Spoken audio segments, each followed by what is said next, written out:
was just so great to see everyone look so good, the lack of high definition in 30 years.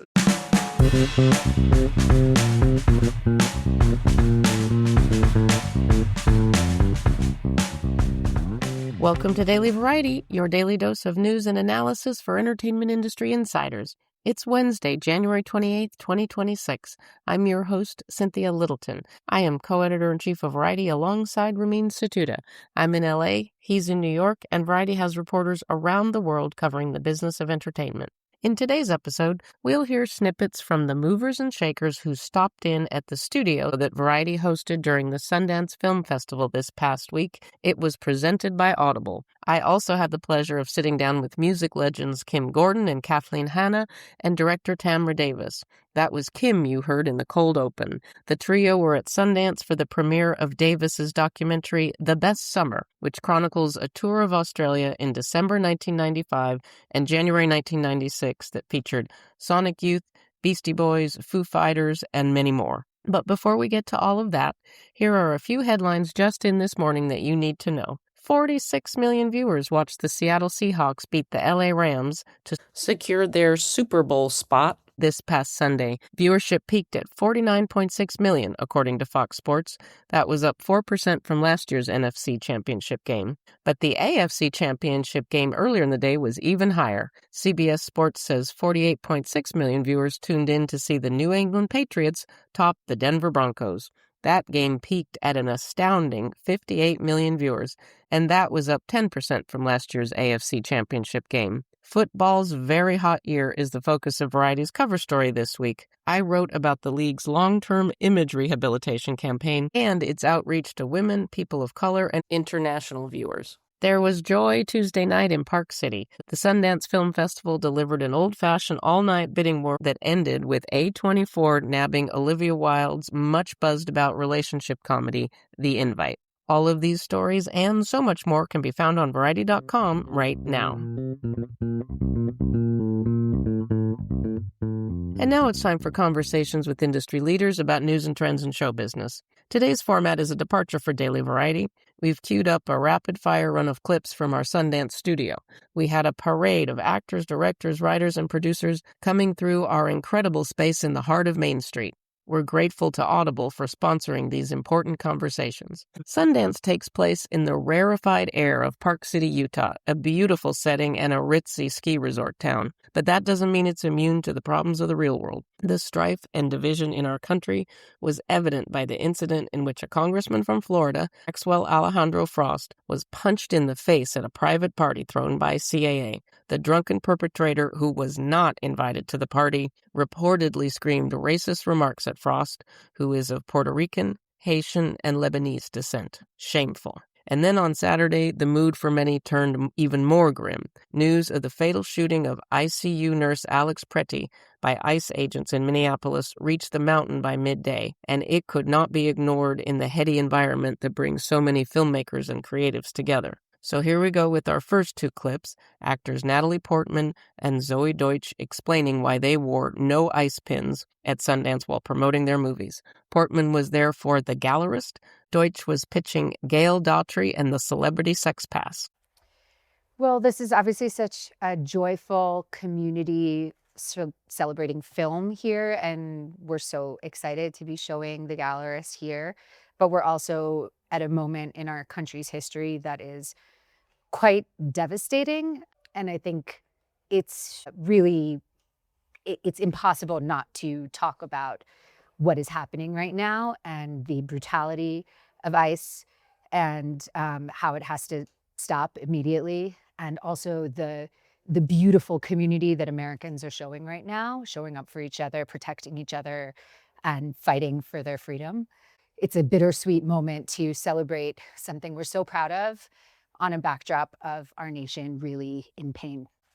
I just feel like for me, it's impossible to not be thinking about the state of our country and what's going on and the brutality of ICE. And I think for me personally, I feel so proud to be an American, seeing the way communities and people are coming together during this time. And I feel so ashamed at the same time, obviously, to be an American and see how our government is handling things. But I just want to stand with the amazing people of Minnesota. Next up, the one and only Judd Apatow weighs in on the general malaise that has set in the year since Donald Trump returned to the White House. And author Salman Rushdie, who knows about the dangers of extremism firsthand, explains why he's so sad to see America take this sharp turn. Apatow was promoting his documentary Paralyzed by Hope, the Maria Bamford story. Rushdie is the subject of Alex Gibney's latest doc, Knife, the Attempted Murder of Salman Rushdie. I'm not sure I can solve all the problems of the world right now, but I think everybody has to, get involved and, wake up and look for ways to be positive and to stand up for what this country is truly about, because what's happening is completely heinous. It goes completely against all the values of the country. And, there's a weird kind of hyper normalization right now where like, hey, we're going skiing today. So I guess ICE isn't terrorizing everybody. So I think people just need to do something that Americans don't do very often, which is think long term, get involved and make sacrifices for the country. There are all sorts of assaults on free speech right now. And maybe this story helps people think about that, and understand how valuable it is. One of the reasons why people like me came to live in America was the First Amendment and its enormous emphasis on freedom of expression. And to see that under threat is very depressing. Now we lighten the tone a tiny bit. Rob Lowe, who was there to pitch his latest film, The Musical, weighs in on what needs to happen to keep more film and TV production in Hollywood's backyard. Gregg Araki, the legendary DIY filmmaker, explains why he chose to use an intimacy coordinator on his latest effort, I Want Your Sex. I think the number one thing that they should do, and this is going to sound incredibly self-serving, but a large part of the budget for tax credits is above the line. And all of these other territories give you credit for the above the line, and LA doesn't. Until they do that, they're never going to get any of the big shows back. So that's the one thing I think, just without getting too in the weed on the mechanisms of it, would be great. But it seems like it's getting better. But it's a long way to go. It's still criminal that we've ceded this entire industry to other states, other countries. It's insane. He did all these kind of exercises with the past where they sort of got in their own body and sort of comfortable with each other. And it is great. I've been doing sex scenes in my movies like forever, and I'm super used to it. And I know it's so important that the set feels safe, that it's obviously closed, and that the actors are as protected as they can be.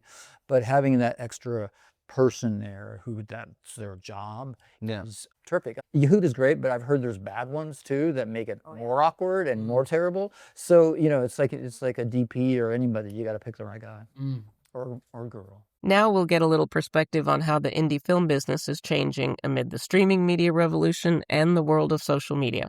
Kiernan Shipka weighs in, as does Nicholas Braun. Shipka, the moppet we fell for as Sally Draper in Mad Men, and Braun, a.k.a. Cousin Gregg from Succession, were both there to talk up their comedy, The Shitheads. Indie film converging with the internet age is a very interesting thing. And it's fun to see people online freaking out about a movie that was made in 21 days for a small budget. I feel like there's an opportunity for indie films to be seen by more people but still be indie films. And that's exciting to me. That I feel like is cool, that they have a bigger reach but can still be what they are. Like all this content in our phones all the time that's made like, very quickly. It's, it's people in their phones, or it's AI stuff that you could throw together really quickly. There's like this immediacy to like art and things that not that they're all bad, but they're created really quickly. So I think that there's still a lot of demand for things that are made that take 14 years, that are made really deliberately. They're made at the right time. People going, not taking big paychecks, people working for less than they get paid on a TV show or something to make something they're passionate about. That's a great story. And now, some very heavy but important thoughts from writer-director Daniel Kwan about AI and its discontents. Kwan is one half of the Daniels team, and he's a 3-time Oscar winner for Everything, Everywhere, All at Once. Kwan was at Sundance to promote the AI doc, or How I Became an Apocalyptimist. Essentially what I think is lost to the in the general conversation is, look, whether you think this technology is good or bad, whether you think it's all hype, the thing that I think we can all agree on is that this technology is like fundamentally incompatible with our current systems and current institutions, and things are breaking, right? Consensus truth and knowing what is real is breaking down. Our education system wasn't built for these machines that could just spit out and do the work for the kids. As filmmakers, like a lot of work, especially when it comes to like, voice actors and background extras and like a lot of that labor is already seeing like job loss. Like it just fundamentally is incompatible and our systems aren't ready for it. And the reason why the companies are deploying them, in my opinion, sort of recklessly, is because they're locked in a geopolitical corporate race that is incentivizing them to deploy this technology, get as much of the market share as possible. I think that the administration right now is fully buying into the international arms race. Right now, our current administration is basically removing all the red tape, saying we got to go, we got to beat China, ignoring the fact that if you actually look to China, obviously very different countries, very different perspectives on how we interact with technology, but they are actually putting in the work to make sure that the deployment of this technology is safe in a way that we are not. And if you look at the what happened with something like social media, right? Social media, we raced to get the biggest market share with social media. Meanwhile, China was actually regulating, right? And China actually found a way to put curfews on for kids and actually made sure that the algorithms weren't just a race to the bottom for dopamine hits and attention grabbing. So even though we technically beat them when it comes to social media at first, we got there first, we did all this stuff, look what it did to our culture and to our society at large. And so I feel like step one is we got to reverse that. And finally, here's a clip from my interview with two amazing women, Kim Gordon, co-founder of Sonic Youth, and Kathleen Hanna, leader of Bikini Kill and a feminist force in punk rock for decades. We sat in the rec room of a Park City condo complex. It was hilarious watching other guests walk through the space. About 1 out of every 5 people did a double take when they recognized Kim and Kathleen. It was a bucket list interview for me. I wrote a 2,000-word story out of this interview, so please go check it out on Variety.com. Here, Kim and Kathleen compare what it takes to make it as a band, then and now. Young bands now, or young musicians, like nobody wants to get in a band and tour endlessly or whatever. And that's kind of what we used to do. And like even when we'd go to, like, American bands would go to England, like it's different because like American bands had more energy in a way because like America's such a big country, and toured, and like if you don't have access to be on the radio, like in England was like a small island that had like 3 weekly music magazines and like a fishbowl or something.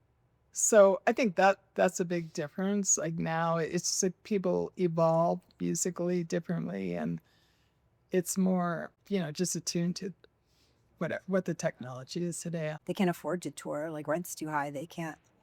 It's just a different world economically. It's a different world in terms of how self-conscious people are about being a brand. Like we didn't have that phrase. As we close out today's episode, here's a few things we're watching for. The Grammy Awards will air on Sunday. Just like this was the last Sundance to be held in Park City, this will be the last Grammys to air on CBS after more than 50 years. Somewhere, Pierre Cossette is shaking his head. Hulu has set April 8th as the premiere date for The Testaments. That's the prequel series to The Handmaid's Tale. What's the next move for Paramount Skydance and Warner Brothers Discovery? David Ellison seems to still think there's a chance that the Netflix acquisition gets derailed by regulatory problems. My colleague Todd Spangler has a good think piece looking at the potential scenarios to play out. Before we go, congrats to Darren Walker. He's been named president and CEO of Anonymous Content. It's an interesting choice to bring in someone from the nonprofit world.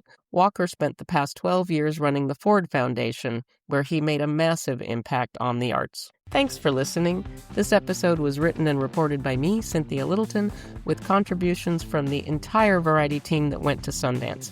Salute to that hard-working crew. Stick, snakes, hick, picks. Please leave us a review at the podcast platform of your choice, and please tune in tomorrow for another episode of Daily Variety. And don't forget to tell us what you think at podcasts@variety.com. Thanks. 3, 2, 1. International viewers.